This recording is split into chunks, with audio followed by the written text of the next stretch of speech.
दोस्तों, सुबह सुबह जब मैं आज न्यूज़पेपर आया तो उसमें कुछ लिखा हुआ है। सबसे पहले मैं बता दूं कि कॉन्स्टिट्यूशन में आर्टिकल है 19, हमें बोलने का अधिकार है। जो हमारे विचार हैं हम आप लोगों से शेयर कर सकते हैं, सिर्फ एक शर्त पर कि वो लोगों के हित में हो, समाज के हित में हो, देश के हित में हो, यानी कि लोगों के फायदे के लिए हो, लोगों को भड़काने के लिए ना हो, या लोगों को अपने देश को उन्नति की जगह पीछे धकेलने की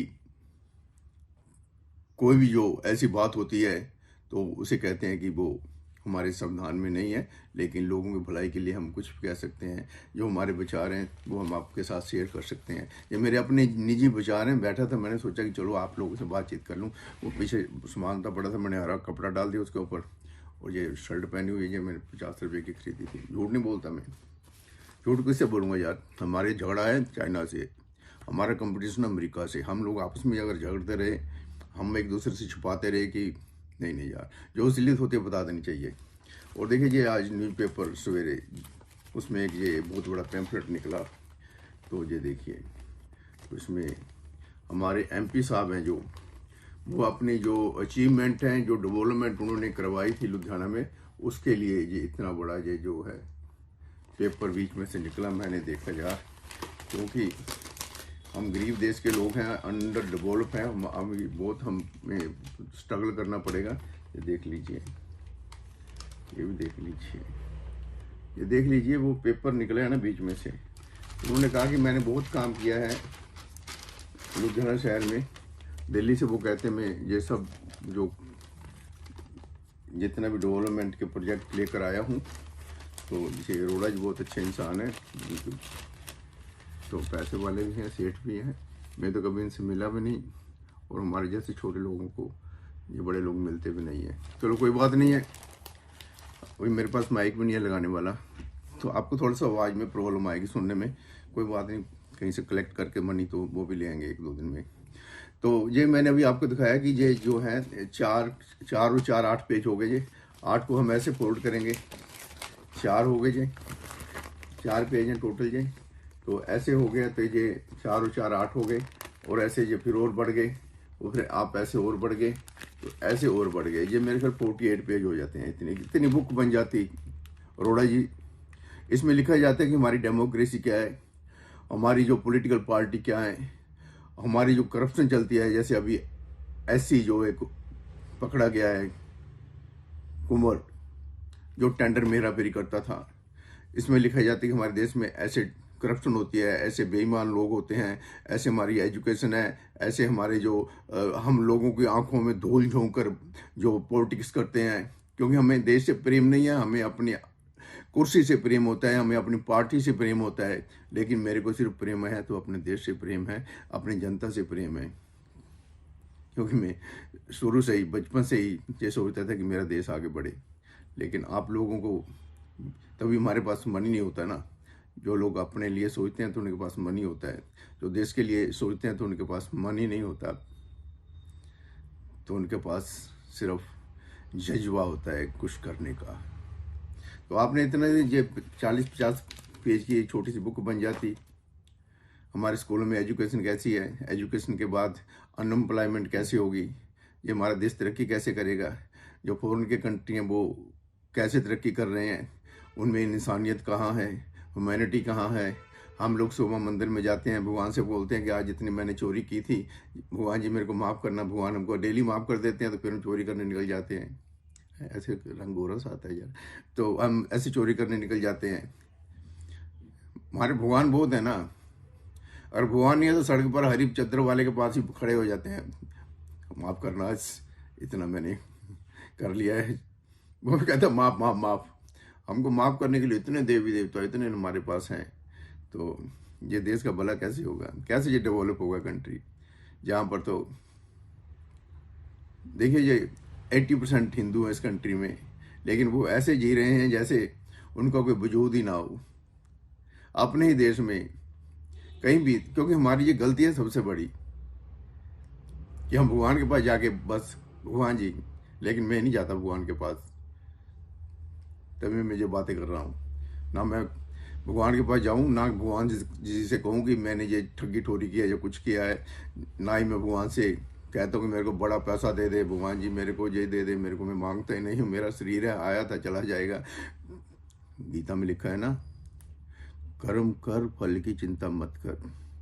क्या लेकर आया था क्या लेकर जाएगा, खाली हाथ आया था खाली हाथ जाएगा। ये जो प्रॉपर्टी खरीद रहे हैं ना, परसों किसी और की थी, कल को किसी और की होगी, आने वाले कल को तेरे पास भी नहीं होगी, तेरे को ज़्यादा पैसे मिलेंगे ना, करोड़ के 4 करोड़ मिलेगा तो ही बेच देगा, वो तेरी भी नहीं है, है लाला जी। बातें कर लिया करो हमारे से भी, आप लोग कभी बुला लिया करो यार, हम तो ढूंढते रहते हैं कि हमसे कोई बातचीत करेंगे, लेकिन सब लोग भाग जाते हैं। कल एक लाला जी से हमने इंटरव्यू किया, नहीं नहीं वो दूसरा ग्रुप था, जब उस लाला जी के पास गए ना हम, लड्डू के पास, वो कहता नहीं नहीं जाओ जाओ जाओ, जो उसने कह दिया ठीक है भैया, हमने उसकी बातें लगा दी। कुछ लोग हमारे यहाँ मन, वो क्या कहते हैं उसको, होता है टापन होती है, पैसे पुष्प मिल जाते हैं, वो कहते हैं यार रहने दे, लगाना मत। हाँ, जितने पैसे जिसको ज़्यादा, जितनी जिसकी ज़्यादा वैल्यू होती है उतने उतने मिल जाते हैं। वो अपने लिए नहीं सोचते, वो अपने कारोबार है ना, सभी का प्रोफेशनल है, वकील भी प्रोफेशनल है, डॉक्टर भी प्रोफेशनल है, लीडर भी प्रोफेशनल है, सोशल वर्कर भी प्रोफेशनल है। जो प्रोफेशनल है ना, जो पैसे के लिए काम करते हैं, तो आपका कभी भला नहीं करेंगे। कोई तो वैसे ही अपने आप को बढ़ाने के लिए एनजीओ बनाकर जो कहते हैं कि हम अमर हो जाएंगे, नहीं बाबा तुम अमर नहीं होगा, मेरे से पूछ ले आके, अमर नहीं होगा तुम। मैं तो बात कर रहा था, ये पेपर जो है ना, ये सेठ जी वाला, जो अगर दिल्ली के इतने प्रोजेक्ट तुम लेकर आए हो तो दिल्ली में रहो ना, और प्रोजेक्ट लेके आओ दिल्ली से, और प्रोजेक्ट लेके आओ। ये गली मोहल्लों के एमएलए बनने से क्या फायदा है, बड़े बड़े प्रोजेक्ट लेके आओ अरोड़ा जी। हम चाहते हैं कि हमारा लुधियाना और तरक्की करे, और तरक्की करे, और तरक्की करे। आप एक मोहल्ले को छोड़िए, एक अपना जो कंस्टिट्यूएंसी है, जो हमारा एक इलाका है विधानसभा का, उसको छोड़िए, अब दिल्ली में रहिए, दिल्ली से काम कीजिए, हमारा लुधियाना और तरक्की करेगा। लेकिन मेरी बात थोड़ी क्यों मानेगा, उनके अपने हिसाब किताब में, कोई उनकी अपनी पॉलिटिक्स है, उनके अपने दाव पेच हैं। मेरे जैसे बेवकूफ़ आदमी को कौन मानेगा, लेकिन हम बेवकूफ़ वो हैं जो देश के लिए जीते हैं। कट्टर धर्म है हिंदू, लेकिन हम नफरत किसी से नहीं करते। जब भी कोई जा रहा होता है तो हमें इंसान दिखाई देता है, और यही हमारी सबसे बड़ी कमजोरी रही है कि जो भी हमारे देश में आए, चाहे मुगल आए चाहे क्रिश्चियन आए, ह्यूमैनिटी के तौर पर देखा उस वक्त जब हम डेवलप कंट्री थे, तो उसी का आज हमें खमियाजा भुगतना पड़ रहा है, क्योंकि हमारे दिल में बेईमानी और चालाकी नहीं थी हिंदुस्तान के लोगों में।